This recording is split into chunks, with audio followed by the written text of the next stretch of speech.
All right. Andrew says, I'm up 5K live profits on my funded accounts. Let's go. Good for you, Andrew. Stefano says 23% on my side for this week. Brother, man, I got to save some pips for the rest of us. Sam's up 14%.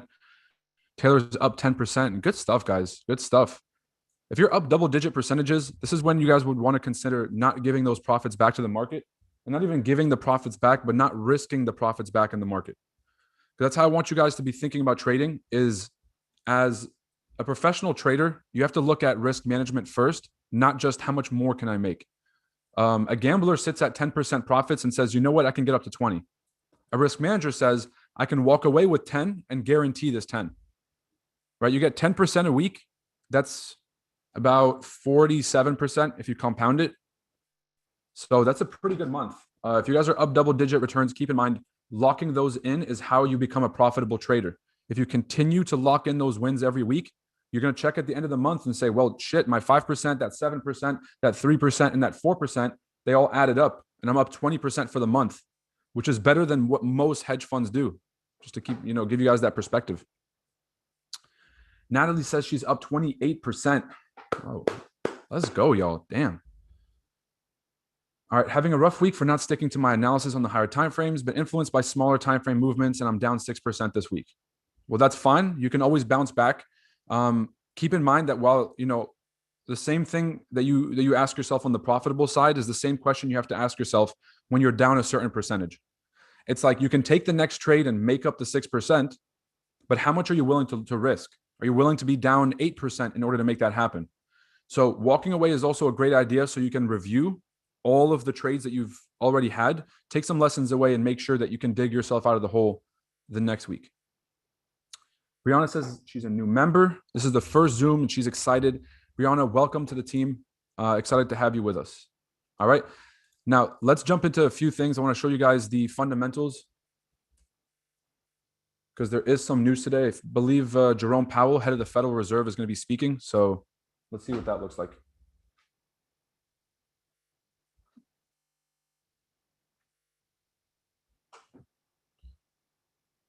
So Fed Powell speaking at 1.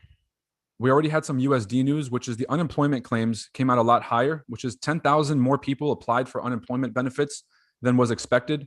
They expected only 177,000 to be applying in the previous month, and 184,000 ended up applying. So more people applying for unemployment is not good. That means there's a shortage of labor in the markets by, a little bit over 10,000. The manufacturing index also came out negative. This is kind of like a sentiment of a lot of manufacturers, how they feel about their ability to make stuff, to sell stuff based on the cost of goods, based on how much labor there is, and based on their ability to order stuff and get it on time. So because the sentiment is low, it means that manufacturers are not that confident in their ability to make stuff in the economy, which is going to eventually start to end up affecting prices down the line. Because if manufacturers are making less stuff, they're going to have to charge more for the inventory they already have. And so these are both negative signs for the stock market. Now, Fed Powell is also speaking. What? Hold on. He's speaking twice today. So this one's a pre-recorded welcome remarks at the Volcker Alliance and Penn Institute for Urban Research. What?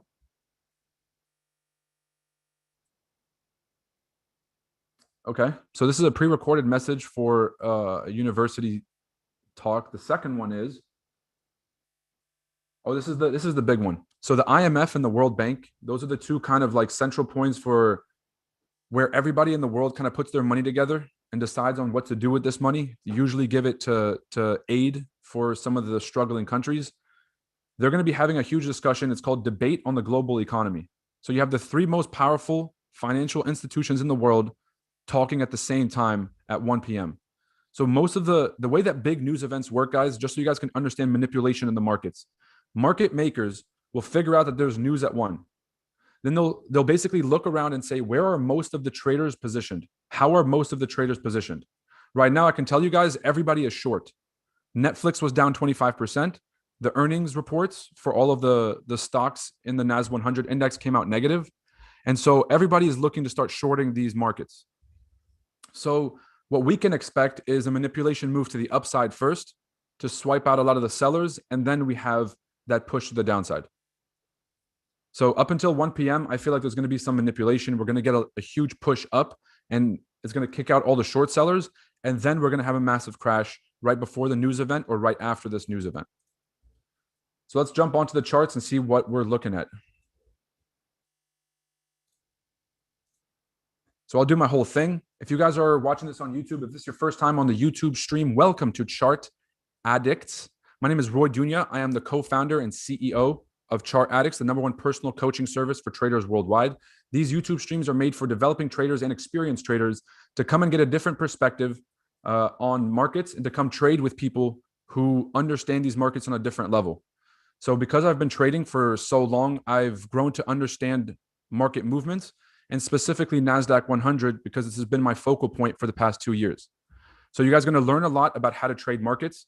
You guys are going to learn a lot about risk management, about patience, and about what it takes to actually be a trader, like the patience it takes to wait for a move. And as we wait for these moves to play out, I'll be talking about the global economy and hopefully teach you guys a bunch of stuff that you otherwise might not have access to. Because really, it's only economists and all this stuff having these conversations. And then CNN will pick it up and they'll just feed you a headline. So for example, if I'm telling you guys there's going to be a recession into the summer, the headlines, if you just listen to the news, are going to sound very panicky, right? Go get food at the grocery store, recession coming, da da da da da.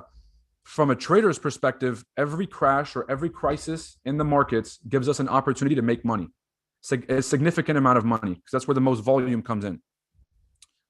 So I can tell you guys right now that because of the Netflix was down 25% in a day yesterday. What this signals to me is that this is the start. Like every financial crisis that we've had over the past 15 years has always had those few red flags right before. So when you look at, like, let's say the 2000 crisis, the dot-com bubble, you had Qualcomm. Qualcomm failed, and that was the first indicator that the cycle was over.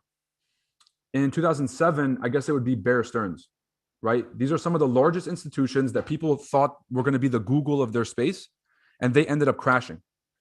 And that kind of signaled, hey, a lot of this market activity that's been pumping because of all this free money in the markets is about to come to an end. And so I think the party is about to be over. Netflix was that first sign. Facebook dropping 25% at the end of Q1, that was another sign. And so I think that investors are going to start to get out of these risky assets. Okay.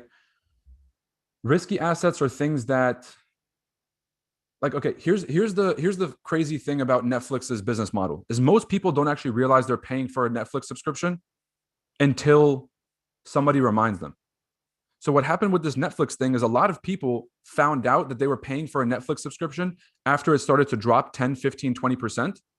And then everyone started canceling after that because they're like, wait, me and my wife or me and my roommates or me and whoever are all paying for Netflix. And so the drop in subscription rates went down significantly, and that's what led to the crash. And so I think some of these big juggernaut companies are going to start to feel that same pressure. And you guys have to understand, this is the last thing about stock market indices I'm going to say. The NAS 100 index is basically ran by 5 major stocks. Okay, they're called the FANG stocks. It's Facebook, Amazon, Google, Netflix. Those control about 25% of the total index. If those stocks move, whatever is happening with the 95 other stocks doesn't really matter. They control the market. So Netflix, Facebook starting to have those significant drops is an indication that I think we're going to see a lot of downside. So let's go to the higher time frames, show you guys what I'm seeing here. If I can sum this up,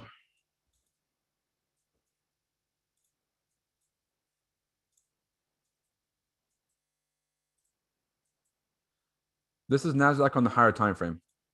So we were going up. January hit. We started having a major drop since January started. Then we retraced after we found out that, like, okay, we're at war with Russia, but we're not going to go to World War III. And then over here somewhere is where the market realized, hey, we're still in a recession. Everything in the market is still indicating a recession, and we should probably be positioning ourselves right. So the market started shorting again. Now, here's what I'm watching. We've made this floor and created an inverted head and shoulders. So the two big picture scenarios I'm seeing is we're either going to retrace back up hit these previous highs and continue to short. And the way I'm looking at this short is you take this move and basically copy and paste it. I'm expecting to make an equal size move to the downside. So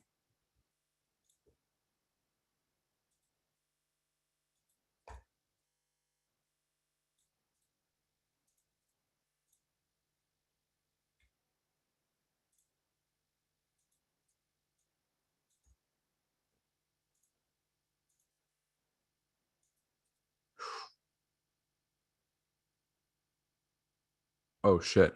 Okay. It's getting real now, people. From top to bottom, I also measured it with a Fibonacci retracement. This is right at the 61%. This is where the market just pulled up to retrace. And then the extension level is right at the equal size move. So from top to bottom, if you measure it with a fib, the 61% is the entry. The negative 27 is your target. And that target is about 11,900. So it's a pretty good ways to go.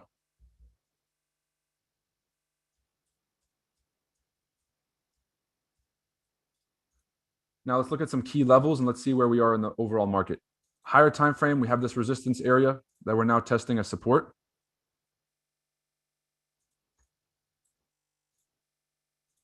And then we have this zone up here.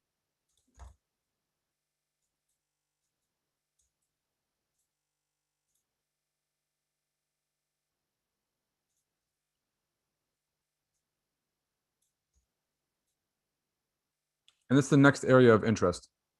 So the way I look at this is if the market rejects this midway point, which is about 14,350, that's going to be another entry. The shorter time frame stuff I told you guys was 14,260. That's where I'm looking to short right at the market open. But if that doesn't work, we have these higher time frame zones that we can look to short from. So it would be very simple.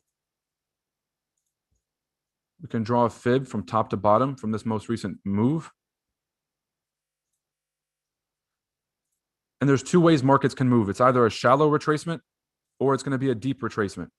If it's a deep retracement, then we're going to enter up here around 14,900.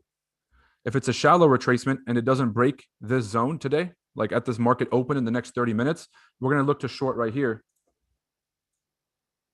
and take the market lower at 14,300, around that area. So that's the bigger picture, just so you guys can understand that context. And then let's go into the smaller time frames.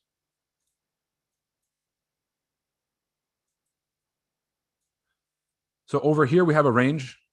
If I erased everything, all I want you guys to pay attention to is that this is the high point and this is the floor.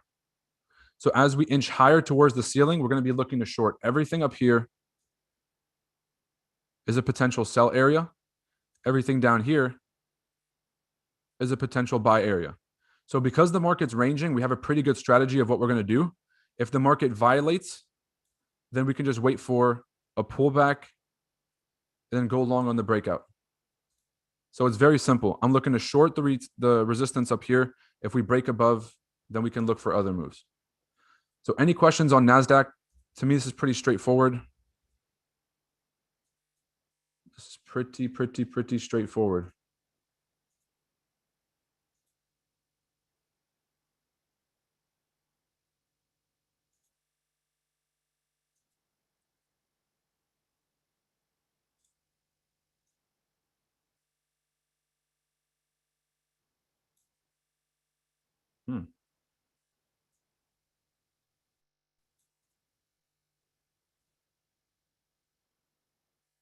I'm just adjusting my zones real quick.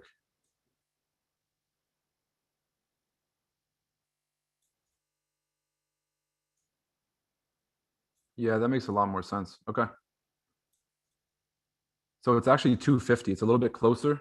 I'm looking left, and at first I had it drawn up here at the bodies, but now I'm looking at whenever the market hits that top line, what does it do? It drops, and then it retests the second line, right? It's the whole concept in the course about first resistance and the secondary resistance. The first resistance is up here. The secondary one is down here.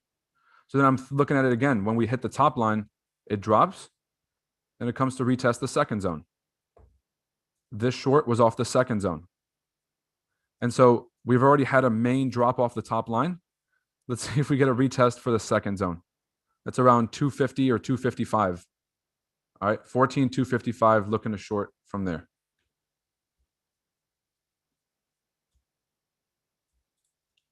So it's pretty straightforward. The green zones are buying levels. The red zones are selling zones. Pretty straightforward. Would you mind going through U30? Not in depth. I just want to see if my bias is similar. For sure. Yeah, I got you. No doubt, no doubt, no doubt. Now, if you guys are watching this on YouTube, this stream is brought to you guys by Chartaddicts, the #1 personal coaching service in the world, and is hosted by the FX Summit Conference in Miami. If you guys have not heard of the FX Summit Conference, it's the #1 conference for traders, investors, crypto lovers, and entrepreneurs. It's going to be hosted in Miami, and some of the biggest traders in the industry are going to be there.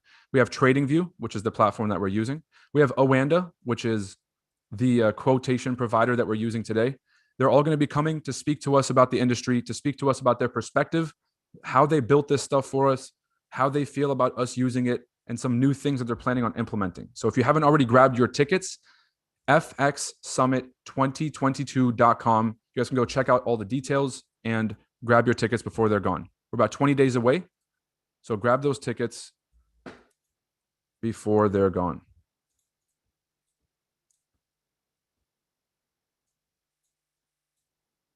All right, so U30 is actually pretty peculiar. I know that I was looking at shorts yesterday, and we never ended up getting a rejection at that zone. So big picture, here's what I see. We were on a downtrend. Price broke and retested the outside of the trend line and then started to push higher. Now we're back up at the 88.6. So if anything, this is actually a pretty good area to short if we hold.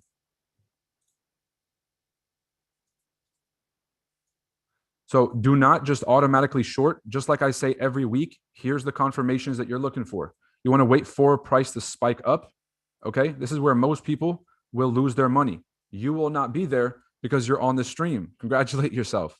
Then the market's going to retrace back under your resistance, and you can enter on the retest candle at 35,480. Okay, so the retest is your best friend. Then you can short it all the way down to 34 flat. That's about 460 points or 4,600 pips. The risk and reward on this trade would be about a 2.5 to 1 risk and reward.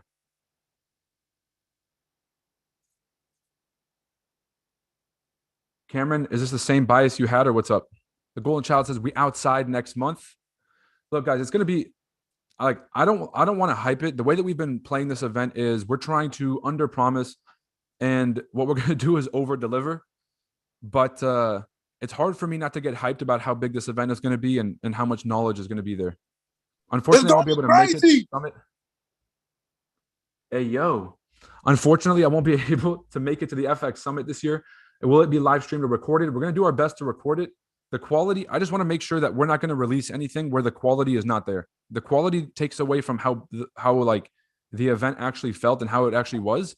And if the quality of the recording isn't as good as we want it to be, I just don't feel comfortable dropping it. But what I can promise you is we're going to do our best to at least make it available. Not live streamed, but most likely after.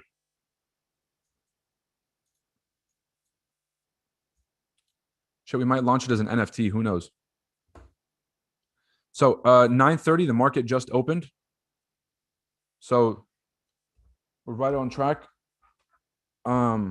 We might find an opportunity here right at the market open, or we might have to wait a little bit longer.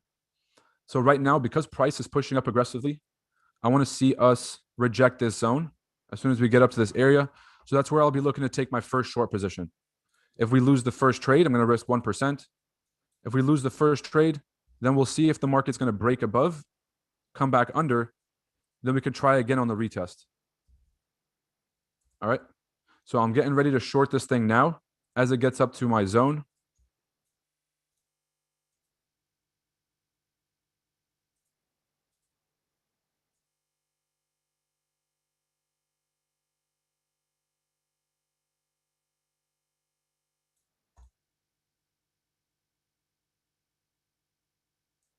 All right.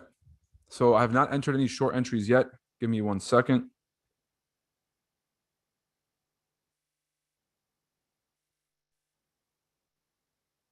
Ooh, man, oh man.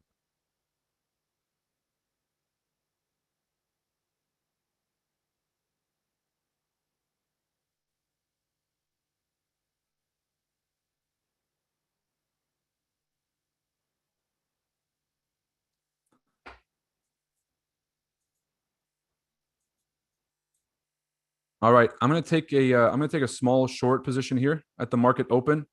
It just spiked up very aggressively. I'm basically hoping for it to reject this zone and then to wick down before it continues bullish. So we can at least catch this wick down, take a scalp opportunity, and then be able to look at the bigger time frame move after. So I'm entering that trade now. I just put in a short position at 14,250. 14,250. And I'm going to set my stop loss at 14,315.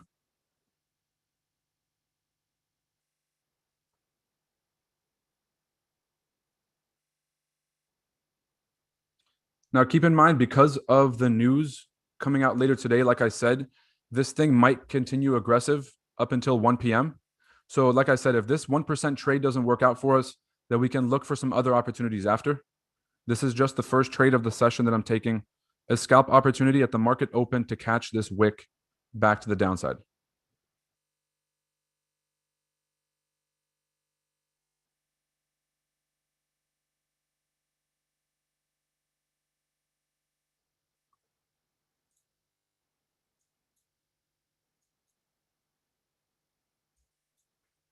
So a lot of folks, like when we talk about fundamentals, will look at the news and say, okay, unemployment came out negative and manufacturing came out negative. So why does the market pump up bullish?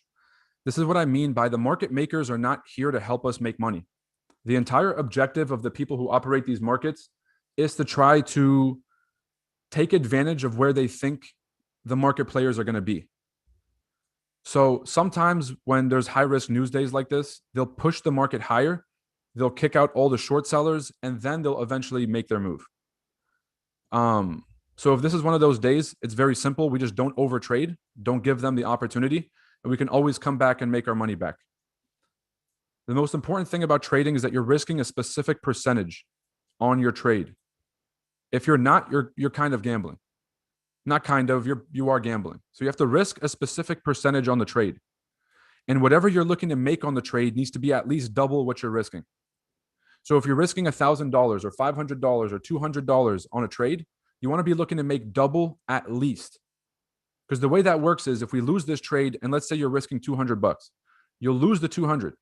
If the next trade makes you 550 or 600, it makes up for it. That's really trading. So make sure that you guys are keeping your risk management in check.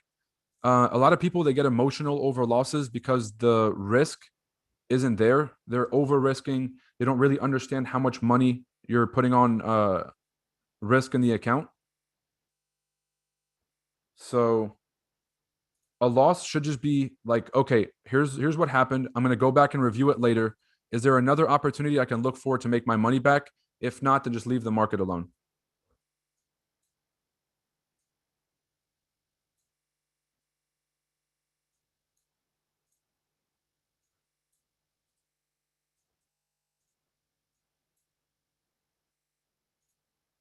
So it looks like price is still pushing higher. I think that the market is respecting this higher time frame floor. The reason that we're shorting it is you guys can see this previous area of support and resistance right here. The reason I'm shorting is because we are at this level. Now, if we break that level, it shows us a change in the momentum of the market. Then basically we'll just wait for the market to close above, and then we can wait for a retest like this. Wait for the market to retest, and then we can just go long to the next zone. Short from there. So we are at a pretty important level. This is kind of make or break for the market.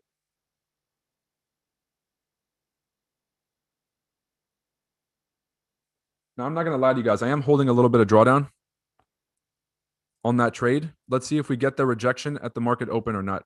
Oh, we are. Oh, we're starting to get a little bit of a rejection here.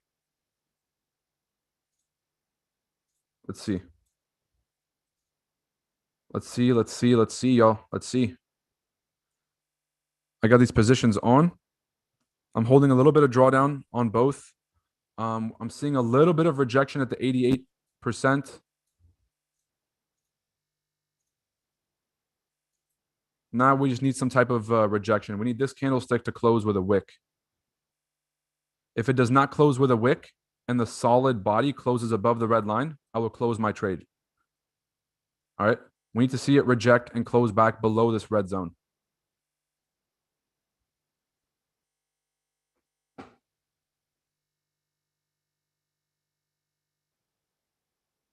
Out here making money. That was a sniper. I mean, wait for it. We still patience is key. We still have to wait for the follow through. Got it at 279. Oh damn, bro, you got a good entry. I got one at 270, and I have one at 251. Yeah, on a 0.1 running right now. 0.1. C. I got this like 0.6 running, bro. Ooh. I got 0.3 on each position. My boys say Lambos or McDonald's. Said McDonald's or Maldives, baby. There's only two options here. SVJs.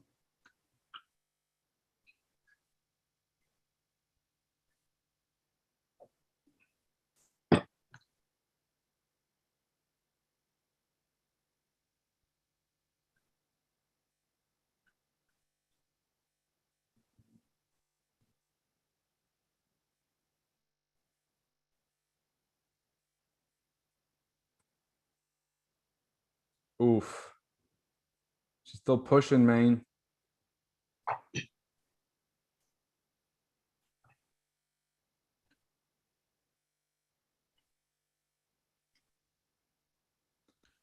I just need one candle.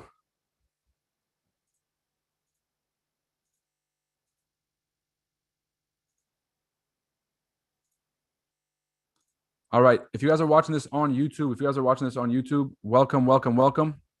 Welcome to the Chart Addict stream.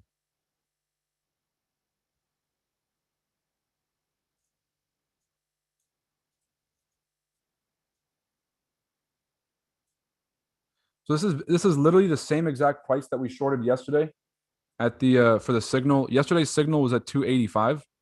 285 is right here. So this is where we shorted yesterday on the signal. The TP was 14,100, which was right here. So we basically caught this one candle yesterday. And now that we're back at this selling level, I'm looking to see if we can create a lower high scenario. So there's the high. We need to create a lower high so that we can continue to the downside. And that target is going to be around 130.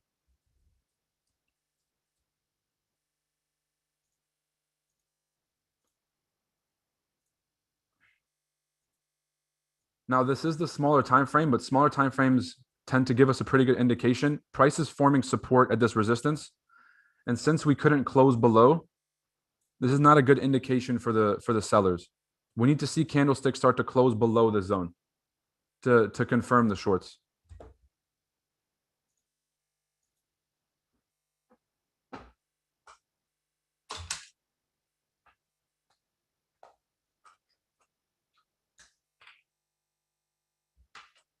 So if that candle starts to push up and it won't close back to my trades and look for a better opportunity.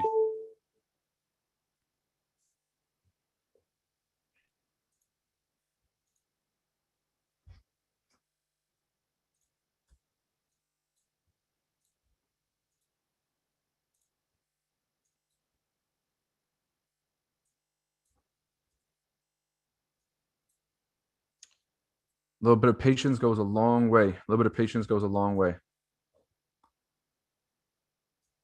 Someone said U30. U30 shorts look good. If it helps, the S&P 500 shorting its zone. It's rejecting, I mean.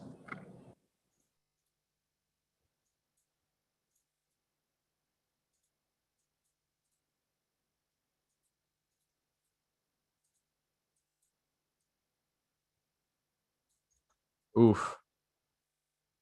Yeah, SPX looks like a pretty good short right now. Not yet, because I still need to see a confirmation candle. I still haven't seen one. U30 is at the zone, though. U30 is at the 88.6. So this is going to be your lowest risk entry right here, right at the fib. If anyone wants to take this. I don't personally trade US 30 anymore. I only trade NASDAQ, but this is what I see on U30. Higher time frame, we're at resistance, resistance, and then we're back at that resistance. I measured a Fibonacci from the most recent impulsive push all the way down. And we're sitting right at the 88.6. So that's the perfect entry.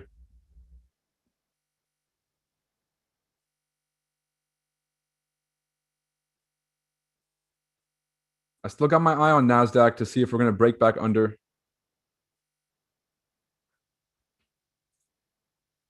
Still watching that zone. Smaller time frame on U30. We're already starting to get that rejection candle.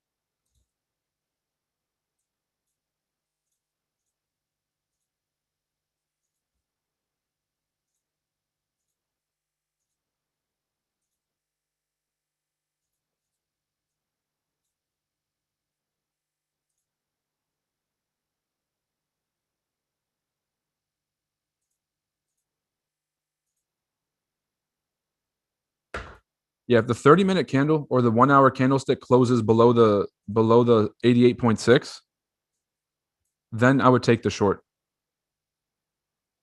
I would wait for that closure for sure, though. Got another 15 minutes or so. If that candle closes below, you have a pretty good opportunity to short.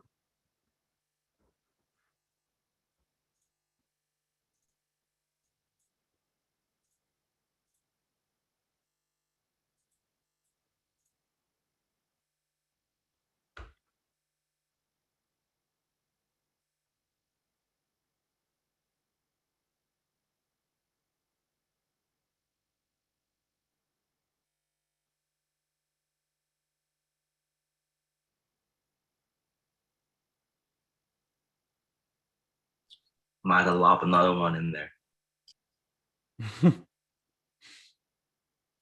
Got to give it a second, man. Got to give it a second. Really just got to see the 30-minute candle close below. Still have 15 minutes left in that candle. Just got to see another candle close below. The 10 o'clock should tell us a lot. For sure. But I have faith. It's whispering to me. It's telling me a story. I might jot it down. T, if I sent you my entry right now,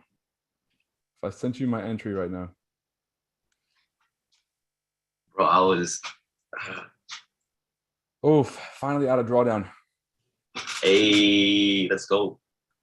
It's like sitting around, just sitting around the entry. Here it is.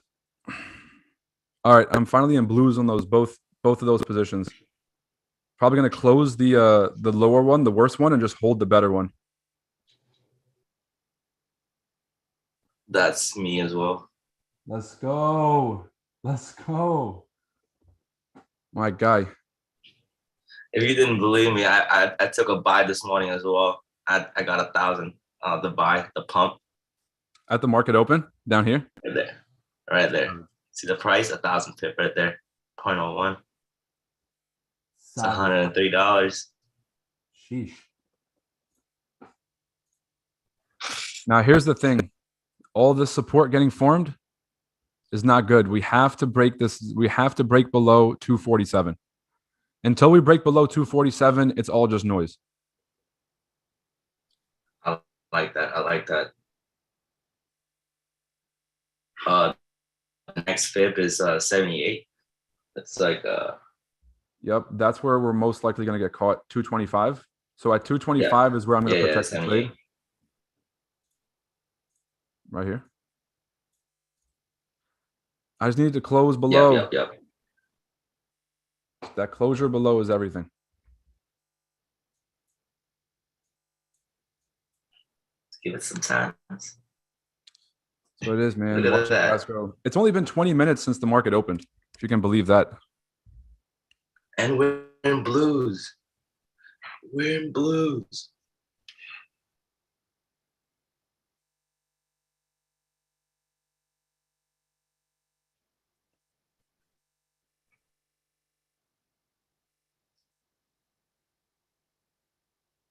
Let's go. All right, people. Both positions are in profit. I'm going to close the lower position, the worst one, and hold the higher one. Let's go.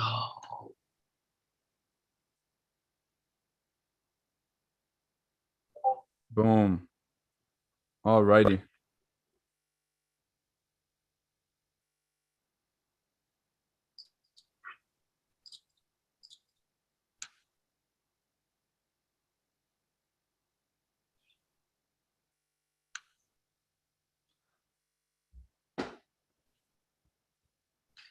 All right, so everybody should be back in profits. So if you guys took this trade, let me know in the chat who took this trade. Is anyone in profits? Did anybody close? Are you guys holding? I personally closed my second position. I'm still holding the first one. I'm still holding that first one. All right. I'm about to put it in break even. And yeah, just see if this thing gives us a follow through or not. If you guys are not trading with a big enough lot size to take partials and do stuff like that, let me know what you guys are doing. Did anybody close the profits and blues? Or are you guys holding and trying to see what happens?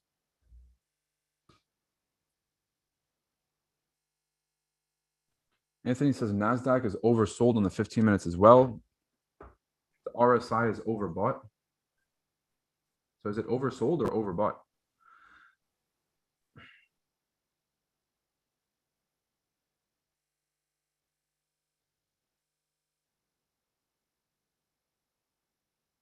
Holding a 0.01, holding a 0.01. I think my break even just got hit. Ooh, break even just got hit. I might put in one more entry.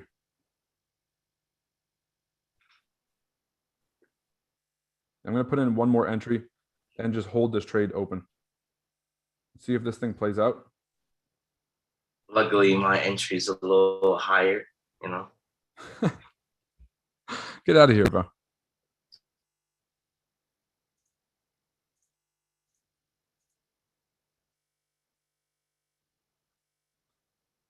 He said, luckily, my entry is a little bit higher.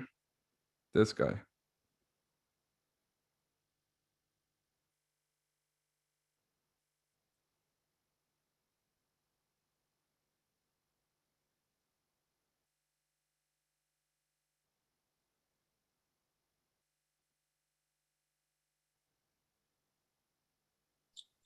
Oh, B got hit. Guess that entry wasn't high enough. That's support being formed, Roy. That's clear support. Yeah, I know, but when it's like 20 minutes after the market opened, this thing could still wick under. What it'll do is it'll form the support, entice a bunch of people to start going long at resistance. It might break above a little bit and then just smash down.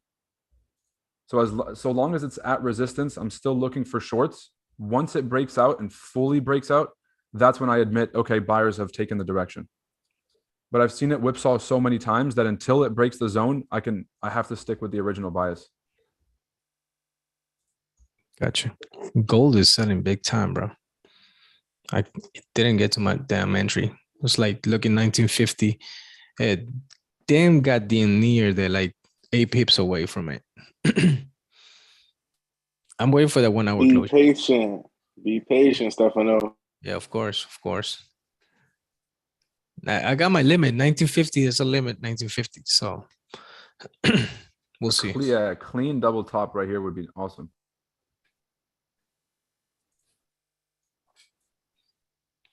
That wick candle, the 4 hour candle, looks like a reversal pattern, but that is actually a continuation pattern, in my opinion. So from what I've traded in the past. So yep. It looks like a double bottom to me. That's what it looked like at first. It looks but like, yeah. I agree with what Stefano's saying, because if you look left, when it's below, it's selling. When it's above, it's buying, selling, buying. Over here, it's starting to break back below. And you can see it already formed resistance on the upside. Mm-hmm. So I'm starting to think that it's going to drop. Yeah, bro, 950 is that zone. Yeah, so that's why I'm gonna take it.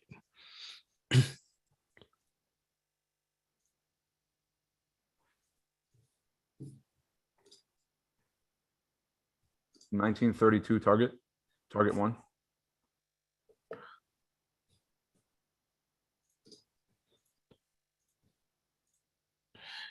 Back to your NASA trade, still alive. I know, bro. I'm telling you, they play games. It's crazy. You can imagine me back in the day being like, all right, guys, close this. It's forming support. And then all of a sudden it crashes and I'm like, no. And then everybody's on the stream was looking at me like, why did we close that trade so early? Like the thing just ran our direction 1,000 pips. So I'm telling you, bro, I got to have patience. Look at that. Patience is key. Oh, yeah, it is. So stop. happy. Yo, stop. Oh, I'm sorry. I got to keep my composure. Composure, lad. Composure. Dude, that shit melting. Yeah, the fuck it is. Why you sound surprised? Yes, sir. We're in Not there. surprised. Not surprised at all, brother. I know Let's you know your shit, bro. go. Bro, I was like, honestly, I took the same entry. I'm like, bro, I'm about to close this bitch, bro. I took a little bit of drawdown, but I'm in profit. Bro, if you see, I'm going to send you my entry.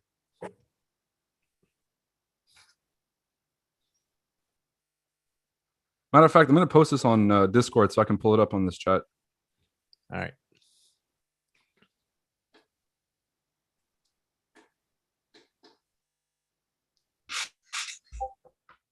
My second entry is 284. Close out the first with profit. Now I'm protected. We're good to go. That's what I like to see. Good shit, Nick. Fuck yeah. You got a better entry than me, dude. I thought I was going to sit here and show off my entry. I don't even want to anymore. Nah. Do you guys see this? Peep your phone. I'm booking partials. And that's it. I'm booking partials and protecting the Yeah. position. T, chill out, bro. Yo, I don't even know if you guys can. No, you guys probably wouldn't even be able to see that. Can you guys even see that entry at the top, the wicks? Did I beat you on that one? Yeah, we can see it. Yeah, bro, that's 287. How the hell, bro? All right, T. He went to the 1 minute, bro. Bro, this is on the 1 minute. This is dead ass on the 1 minute.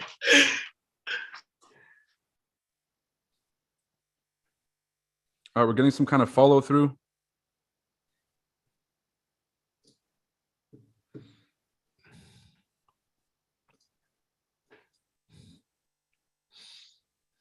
Oh my God.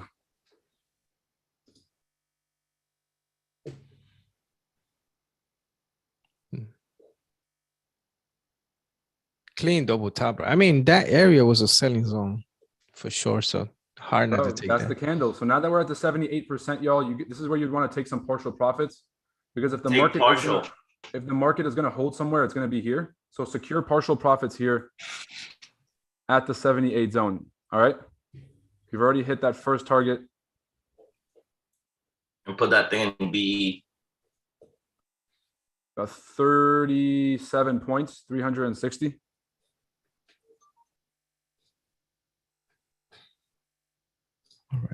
Right. If it keeps dropping, that's great.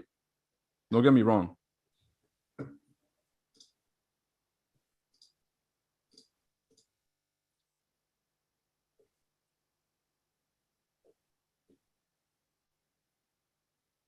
Sheesh. That's a drop. That's Let's what go. I'm saying. Yo, stop playing with me, bro. Let's go. Come on now. Stop playing. And This may is I called reiterate, attitude. Let's go. tell these 5-pip traders to keep my name out their mouth, please. Man, I'm fucking up 200 pips, bro. Brother, I'm up way more than that. Hey, Yo. and Will Smith voice. Keep my mentor's name out your mouth. Stupid. Don't slap anybody, brother. That was the funniest shit I ever heard. So I'm gonna have to snipe that up later. David, if you're watching this, bro, we gotta chop that up later. I need that. For real. You gotta show that up for real, yo. Dude, that's crazy. So to the guys streaming, you have to keep your emotions aside because you produce FOMO and everybody else with lack of emotional control. Brother, mind your own business, right? If you can't control your own emotions, that sounds like a personal problem. You should get personal coaching at Chart Addicts. Facts. But I'll be completely honest. If I get on here every single Thursday and give out free money to people, that's what makes me happy. I just literally gave out free money to a whole bunch of people. I'm going to be as happy as I want to be. You can hold these.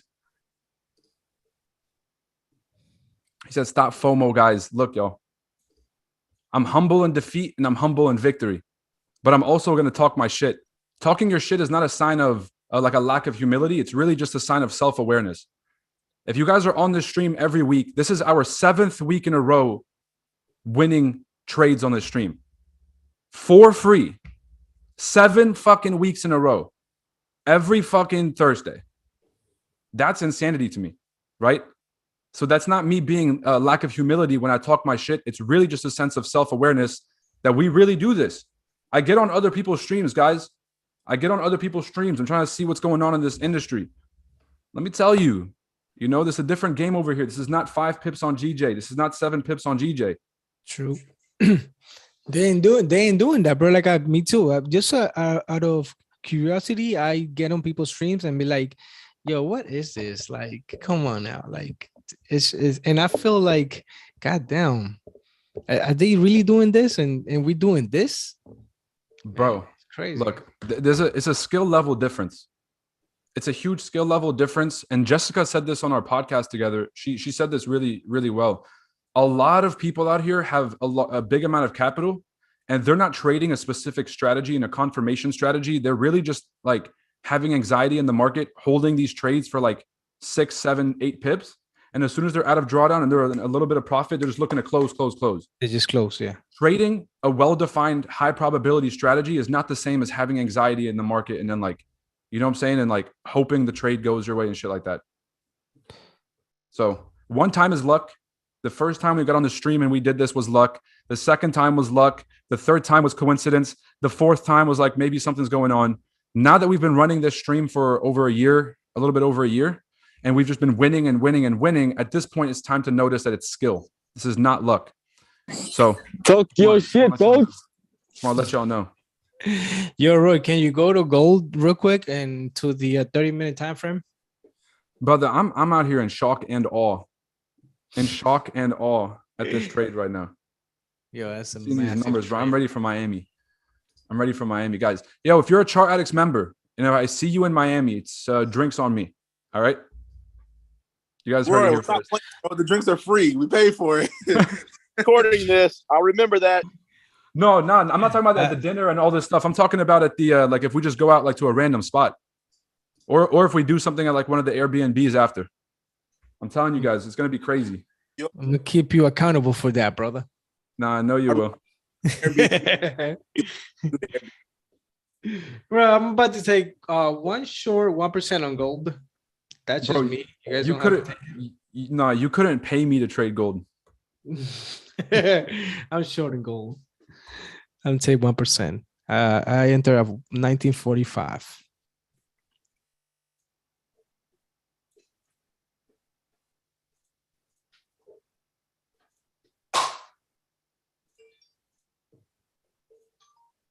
$19.45.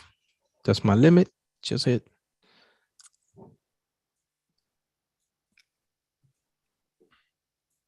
Like I want to put your target down. I want to put the target down here, but I know gold, so I'm gonna do you a solid. Yeah, no, the low right there. This joint's not gonna break this. We'll see. We'll see about that, brother. All right, I'm fucking around. This is why I don't trade gold. We'll see about that, brother. That should go into your -27, bro. Where's your TP at? -27. Well, first TP that low, and then second TP -27. Yeah. All right. Well, you're already in profit. I'm in blues, baby. Come on, stop playing. Guys, look. I don't trade gold, But if you're a gold trader, Stefano is the only person that y'all should be following to trade gold. Because no offense to a lot of people out here in the market, gold is one of the hardest pairs to trade. I see people in groups all the time saying, "Oh, I don't trade gold anymore. This person doesn't trade gold," or we tried to take this person's gold signal and didn't go. Stefano consistently trades gold daily. And so the same way that I'm an expert in Naz, I feel like Stefano has found a way to master gold, which is really crazy to me. Dropping, baby. You're already like 11. What'd you say, Brandon? Oh, I was telling Stefano that I knew he was right, but that he was right about that zone. It was going to come down. Yeah, it didn't hit my 78 really, so it like almost tapped it, but it hit my it missed my limit for like maybe 7-8 pips, and then that then started dropping. So I'm like, let me just wait. But like it's one of those things that I do. If it's not at that level, I know that the other level broke below and close below it. So 61.8 was it. Yo, guys. So that was it. Honestly, 2 trades. I'm basically done for the day. Fed Chair Powell is going to start speaking at 11. So what I'm going to do right after, like what I'm going to do right before we end this call, let me talk to you guys about some fundamentals, get you guys a quick backdrop on what's happening. Netflix, there's a recession coming this summer, how to take advantage, and some crypto tips. So we'll do that in a second. Jerome Powell is going to be speaking at 11, and he's also speaking at 1 p.m. If there's anything I know about when Jay Powell speaks, the Fed chairman, is they always pump the markets up before, because he doesn't want to be on stage where Bloomberg has his face right here speaking, and then the markets are right there, right next to him, and it's all red, right? So whenever he goes up to speak, it's always a green type of day because it kind of makes him look better. I'm not saying that that's a strategic way to trade. I'm just saying that I've seen this trend over and over and over and over.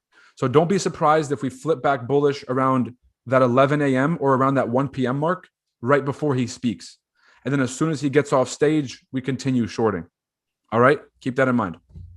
Now, let's talk about some big picture stuff. 3 main topics I want to talk to you guys about. 1, recession in the United States. 2, Netflix, what happened yesterday with 25% drop. And then 3, what's happening with the yen, because the yen is one of the worst performing currencies right now, worse than the Russian ruble, and Russia is in World War III. Okay? So kind of give you guys some context. Go back to your gold chart, my brother. Come on. I want you to see this, bro. Brother, I'm still stuck on the fact that NASDAQ is deep in profit. Yo. Oh. Yo. I'm this is why Mr. Badass Trades FX, Stefano Perez, is one of the best gold traders in the fucking world. Stop playing, brother. Put some respect on his name. Let's go. On YouTube, I know some of you gold traders took that. Some dude said I'm buying gold at 1958. RIP to you, brother. RIP to you. Stefano, say thank you for the liquidity, brother. I like your insights, Roy. Well, get ready. I'm about to give you guys some sauce here in a second. What's his Instagram? At Chartaddicts. Just got in now. Missed a lot, it seems. Did you guys enter gold? Yeah, we did. I like your insights. I would buy gold. Look, a lot of you guys, this is why a lot of people lose money on gold. There's like 5 people in the YouTube stream talking about buy gold. Buddy, this was a 30 pip drop in about a few seconds. This is a whole trade right here. It is a whole trade, yeah. That's a whole position right there. You see that drop on Nash right there? You're not going to take it? Come on. Bro, look. What? Did somebody just type that? Was that me? That was the weirdest shit I've ever seen. All right. Yeah, I pulled up the text box here and it had a made message that said, look first, then leap. I've never typed this in my life. Where the hell did this come from? Yeah, that's weird. That sounds like some like a sign, like a trading view trying to tell me something, people. What? It's crazy. Whispering to you, bro. Brother, look. It's the Russians. The Russians. Bro, that's the funniest shit, man. All right. Dude, that kind of got me tripped out. I don't even know what I was gonna type at this point. Okay. I was gonna do the lot size calculations. That tripped me out for a second. So 30 pip move.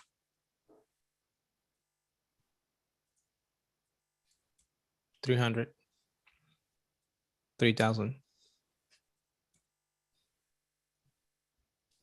3,000 in like 5 minutes. And like, yeah, the time matters. The Time the matters. fact that it was like, Roy, flip back to the chart. Like after 15 seconds, it was like a 45-second trade. So that's it, bro. really, really what matters. That's it. And then everything above, obviously you can make 15K, whatever it is. So you guys see these traders with these massive like $1 million accounts, and you see them throw 50 lots. And then you're like, oh my God, they made like $15,000 on that trade. In reality, they just caught the same exact position with a much bigger account size. And so doing that consistently, that's the fucking skill set. So the whole game is to basically build your capital so that you can use these lot sizing and then just essentially take the same exact trades that we're taking now. I'm sorry I doubted you, Stefan. I'll never do that again. You already know. Oh my God, bro. Leading. Bro, beautiful trade, bro. Beautiful. Bro, can they trade. just, bro, stop playing with me, bro. Beautiful trade, man. Bro. My God. Is that like a clear head and shoulder right there? Basically, yeah. I told you, bro. I told you this right here. This is what makes a winning trader versus a losing trader on NASDAQ.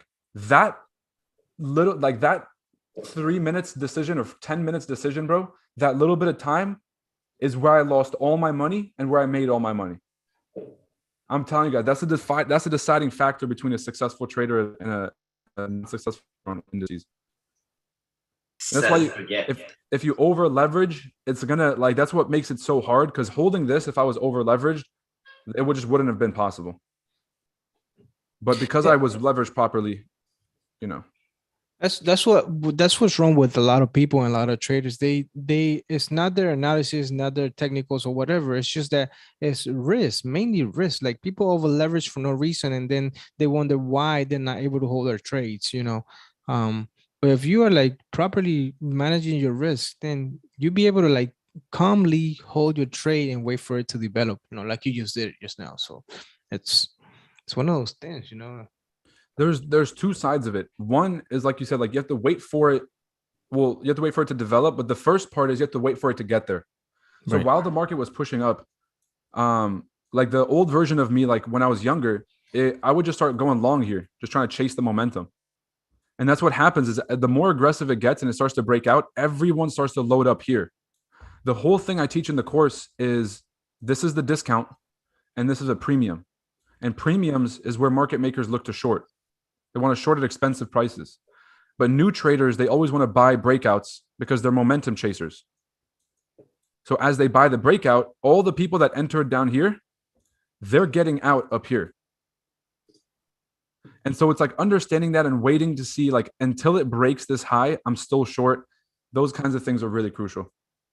Waiting for it to get there and then waiting for it to actually play out.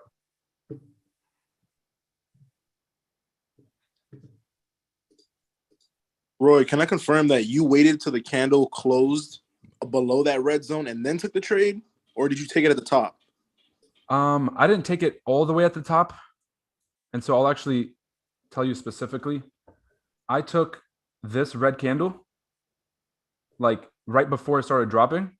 And then I entered again at the low of this candle when it engulfed the wicks. So you see how these wicks start to form support at the red zone? So when I entered that first trade, it was actually at the 70 or the 88.6. So that's like the real reason why I entered, because we were still sitting at that price.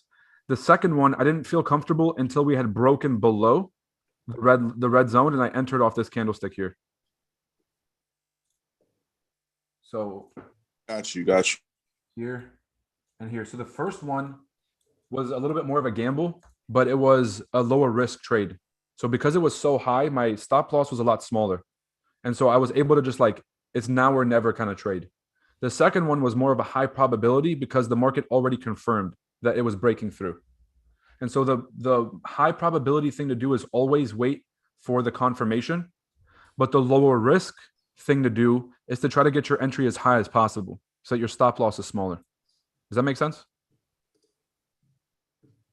Kind of what Stefano was explaining earlier about like he buys prices all the way at the top.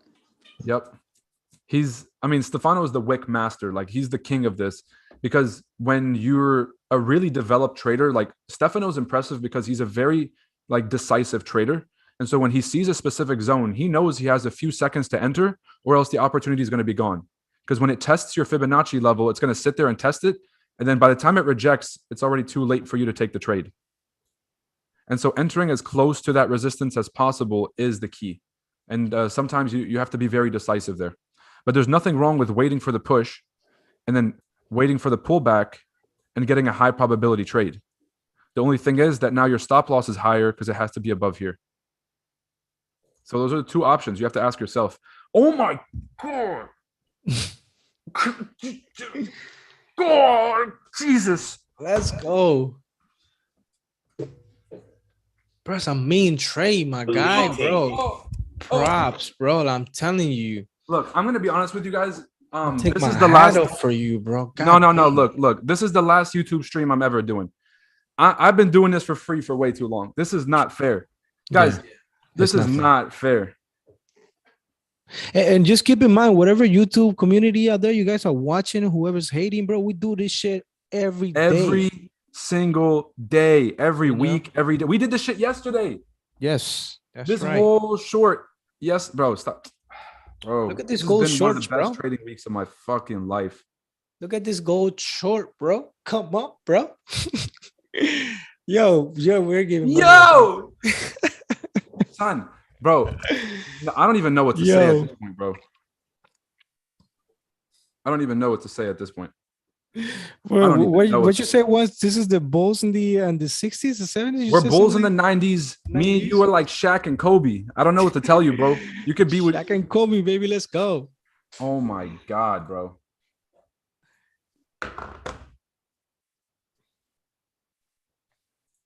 Oh my God.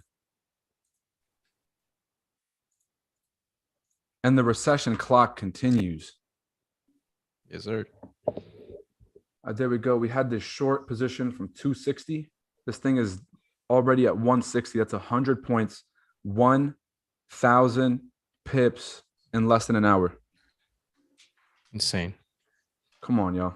We got the live stream going. We got people on the Zoom. We got people on the live. If you guys made money on YouTube, let me know. Put it in the chats. Come on now. Thousands of pips were caught today. Bro, I just feel bad for people who don't show up to these. Like, what the fuck are you doing? You're in these signals groups losing. You could show up here once a week, make profits, and fuck off after an hour. That's right. This one trade could make you weak. Brother, Monthly. I'm floating This is 1,000. monthly start. I'm floating 1,000 pips right now in less than an hour. My guy, did I say I was 23%? I'm like, I should be like maybe 40, 30 something percent right now. Well, not really, but maybe 30% right now. These two trades. Thank you, man. God, You bro. you are a walking ATM, bro. I'm telling you, bro. Can I keep you in my pocket, bro? Bro, that's how I feel, bro. That's how I literally feel like a walking ATM. Like I really feel like that this week. So that means another withdrawal is in order. Take that money out. Go ahead and invest it in places it's going to continue to grow for me, which means cryptos and NFTs. I'm about to literally rob Magic Eden of some fucking NFTs. And I'm going to literally take all the profits I made today and triple or quadruple them in a market that has that potential. So I literally feel like that dude right now. Just going to let you guys know. Yo, for whoever was like buying gold, where I want to hear my gold buyers, bro. Yo, leave him alone, bro. Yo, you're disrespectful. No, we're good. We're good. Yo, Groy, yo, thank you very much. I gotta hop out, bro. I gotta go to this chiropractor shit. Like, My guy. trying to fix myself up. But, bro, like, I really appreciate you, brother, and the whole community over here, bro. I see you guys the next time, man. My guy, right back at you. Appreciate all the value.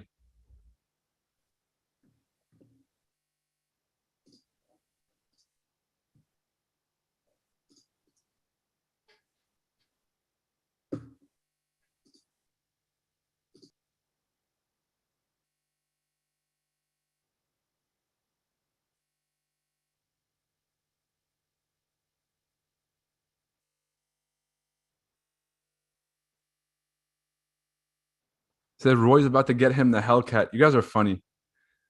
I got a sense of humor.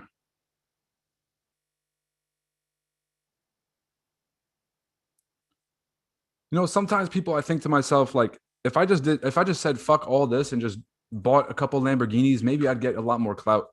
That's what I was thinking. I said, I'm out here giving out free pips all the time.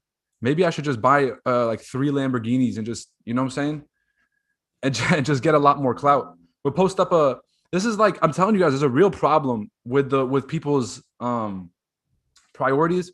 Like, we'll put up a podcast, we'll put up a video that's like 500,000 in a day, something like that. Everybody wants to see that. Podcast with Trading View, right? The Trading View. Nobody has a podcast with Trading View, especially not in our space. You know, nobody want to see that. We have a podcast with the founder of Oanda, the guy that literally invented all this technology. Be like, nah, I don't want to see that. So I'm telling you guys, like, we're literally out here making money, and I feel like people don't care because their priority is not even to make money. I don't even think a lot of people are even here to make money. I think a lot of people are here just to like be part of the club, but I'm a trader. You know what I'm saying? If you're really serious about making money, you get your priorities straight and figure out who is providing the most high quality value, who is actively doing it like for free and not holding back any of the sauce and not like, you know, pickpocketing some of the sauce, but really giving it all out. And that's really where you tend to gravitate towards. But I think that most traders just do it for the enjoyment. You want to lose money, win money, I'm part of the club, be part of this group and that group. So I just feel like want to speak on the industry right now, kind of where it's at. This is just fucking crazy, y'all. This is just crazy. I'm going to buy TradingView at this point. I'm going to buy TradingView and call it Roy View. I'm going to call it Chartaddicts View.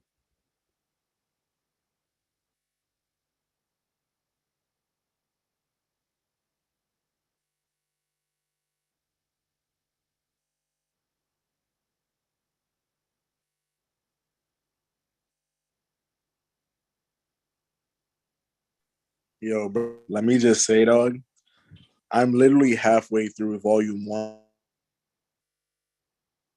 in trading, bro. Like, what?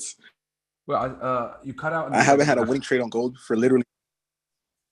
Oh, my fault. I was saying how, like, I'm literally halfway through the volume 1, and you literally changed like my entire infrastructure of trading because I understand what to do, but I didn't understand why I was doing it. But like the whole I was like, God damn, this is crazy. I ain't like 3 weeks, bro. I was like, damn. That's what's up, bro. Yeah, volume 1 is the eye opener because I always tell people I'm not trying to teach you anything new. You guys know what you're looking at. I'm trying to put it in words that we can all understand because we're all trading the same way, even if we don't really think about it that way. You know what I'm saying? So looking at discounts and premiums and really how to look at the structure, that's the backbone of everything. So I'm glad you're taking away that value, bro, for real. Oh my God. 140 points. 140 points?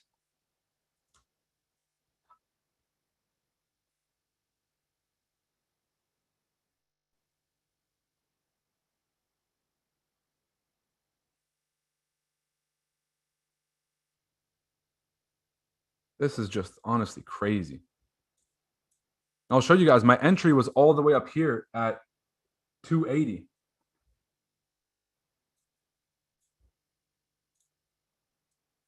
$280 is up here. I'm in from up here at this wick.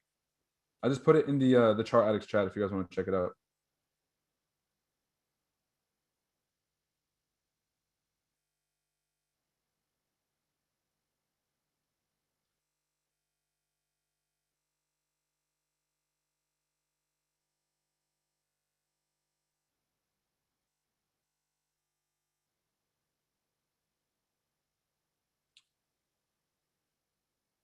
I gotta call James Storms. Hold on.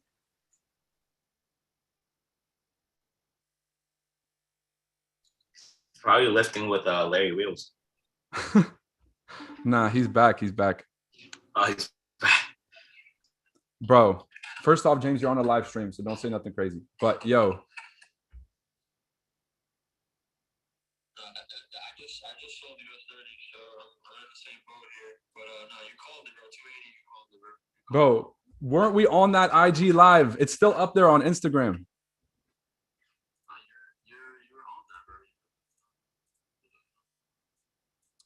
Yeah, U30 is at that zone. U30 is literally at that zone.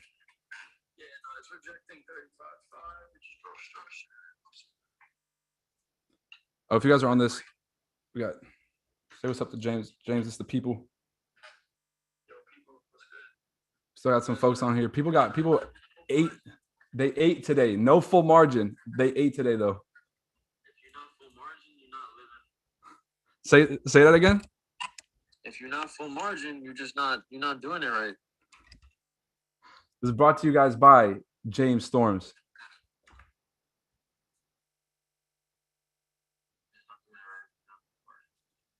This dude says, I'm just saying 1,000 pips is not a big deal when your stop loss is 750. That's not even a 1 to 2.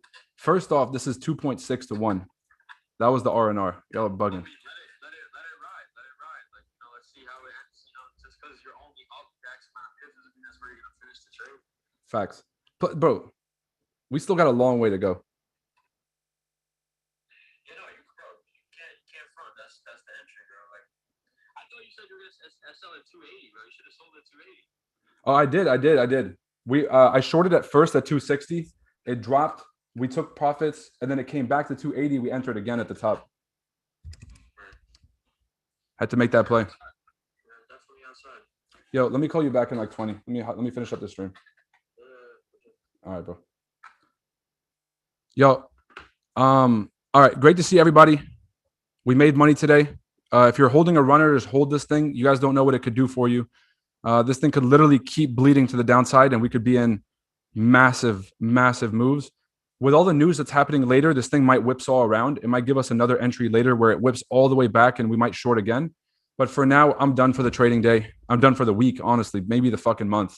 So great to see everybody. This is likely the last YouTube stream that I'll ever do. Yeah, we've been trying to get these to pick up. We've been trying to get like a lot of people on these streams. And I just feel like, people want something else. People don't really, nobody really cares that we're doing these streams every week. The Chartaddicts members, though, we're going to continue to eat. Hopefully we could do this shit every day. And that's what we're going to keep doing. Yo, I thought you were going to stop doing streams overall, man. You scared me. Oh, bro, what? Bro, this is the highlight of my day. Stop fucking around. Yes, sir. What? I get to make money. I get to help other people make money. There's nothing else I'd rather be doing with my day. There's nothing, zero things I'd rather be doing with my day other than making money and helping other people make money. This is what God put me on this earth for that reason. Yo, man, you deserve your flowers. You deserve them, man. Appreciate you. Appreciate you back, for real. Are you personally trading during Powell? No, I'm done for the day. Powell is going to come on in the next 30 minutes. I like to study, right? I'm a student of the markets and trying to open up a hedge fund. I need to keep my eye on the ball about these currency correlations and about how these fundamentals are impacting the news. So I'm going to be listening to what Jerome Powell is saying and listening to that key language, which is he optimistic about the economy, or is he like, there's always something that he says that gives us an indication about the problems they're facing behind closed doors.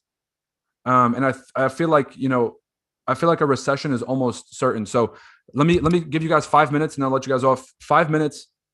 Let me walk you guys through the recession clock. So Netflix is down 25% today. Netflix represents a class of stocks or a class of investments called high beta assets. High beta means high risk, but also high return.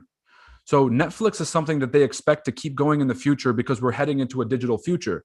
Tesla, Facebook, Amazon, all these companies are expected to continue to give huge returns because they represent the future. Now, a lot of people give them these huge valuations because they expect the future value to be really high.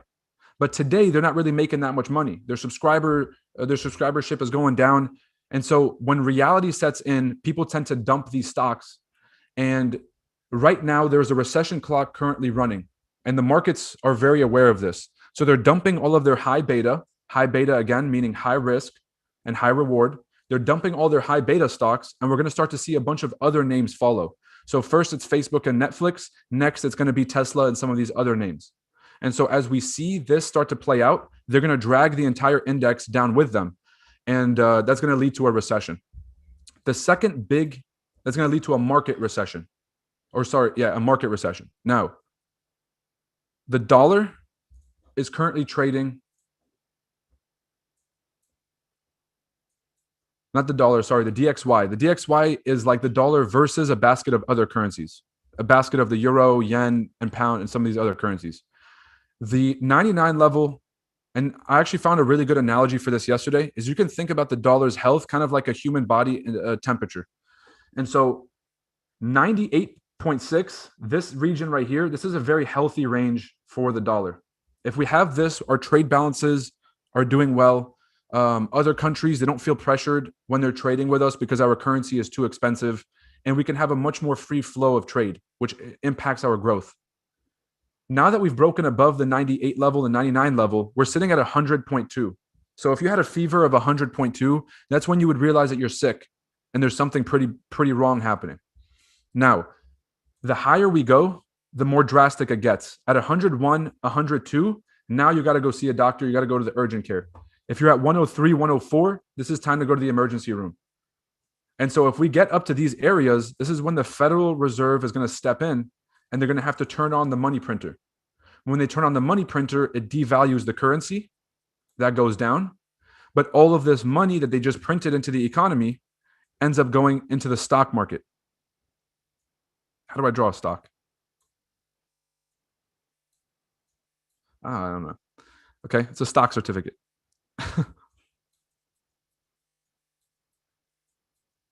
Okay, it's a stock certificate. So all of these dollars that get printed out of thin air, they're all going to end up in the stock market, and we can see the stock market start to rebound.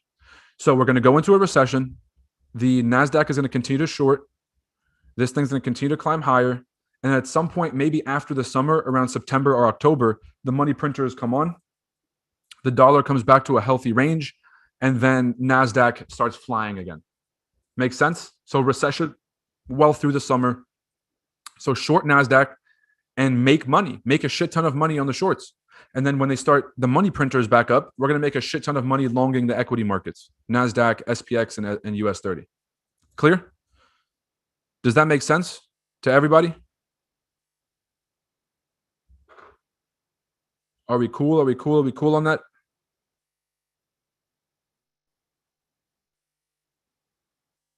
Let me know if you guys have any questions about that part of the economics. I do have one question. I know you said things are looking to change between September and October, but how could you tell like when it's going to happen? Like what, like in what months, or like how could you tell what's upcoming? Or I don't know if you understand. No, I understand exactly what you're saying. It's like timing the market is one of the hardest things.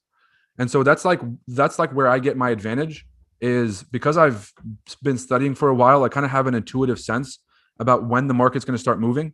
Not like finger in the air, like, you know what I'm saying? Like testing the weather type shit. I kind of build a giant puzzle in my head about what's happening in the big picture. So right now it's like the Fed is going to continue to tighten monetary policy until what? And so I do enough research to figure out, okay, if they're going to keep going on this trend, when is it going to stop? And so I kind of build like, here's how I think about it. Over the next, let's say 6 to 8 months, we're going to be shorting NASDAQ. Roy, when do we stop shorting NASDAQ? When something breaks in the economy because they keep tightening monetary policy. And so when something breaks, that's when we stop shorting NAS. So that's kind of how I like to play it out. So right now we're in a situation where NAS is short and the indices are short. When the next Fed meeting, they're going to announce another interest rate hike, probably 50 basis points, which is 0.5%, which is a really, really aggressive hike. They're going to continue to make these aggressive hikes, which will continue to crash the stock market. So we know that we have the trend of NAS for the next 6 months. Just fucking trade the trend. Now, when something breaks in the economy, there's a recession, war, anything that happens that breaks, that's when they're going to turn on the money printers again. And that's when we take the other direction. So I play these 3 to 6 month games of what is the trend, and I'm going to keep following that trend until the fundamentals change on the outside. Does that make sense? Definitely. Yeah, I understood the concept. Obviously, a whole bunch of the concepts went over my head because I don't understand them specifically, but I understood the basic ground. But thank you. For sure. Watch whoever is making decisions on the currency. So for most countries, it's the central bank. And so you can just always look at news from the central bank. And I'll give you a quick cheat code before we get off. If a government or a central bank prints a shit ton of their money, okay, the value of that currency gets hurt. Does that concept make sense? Completely. I understand. All right, so you print a bunch more of these, and that brings down the currency value. When they start taking money out of the economy, obviously it does the opposite. It takes the market up. And so every question that you should be asking yourself in this FX game is, are they adding more money to the economy or are they taking money out? And the words that you want to look out for, tightening, right? When they're trying to tighten the money supply, that means it's getting smaller. And when they're trying to expand the money supply, they're adding more money. So every day I look at the news and I say, are we having a monetary expansion or a monetary contraction? And then depending on which one we have, that's gonna like dictate how all the other currencies and everything moves. So it's either expansion or contraction of the money supply. Fair enough? Great explanation. Thank you. For sure. I got you. All right, y'all. Take it easy. Great to see everybody on the stream. If you guys are watching this on YouTube, it's been great doing this. I'm not sure how much longer I'm going to be doing this. It might be the last one. Chartaddicts members, you guys know we're getting to work. If you guys haven't already grabbed your tickets, the FX Summit 2022 conference, it's the #1 conference for traders, investors, and crypto lovers worldwide. It's about 21 days away. It's going to be in Miami, Florida. If you haven't already grabbed your tickets, fxsummit2022.com is the site. Some of your biggest traders are going to be here. And the founder of Oanda, TradingView, who will be global, and some of those big names will also be coming to speak. See you guys there. I'll see you guys in Miami.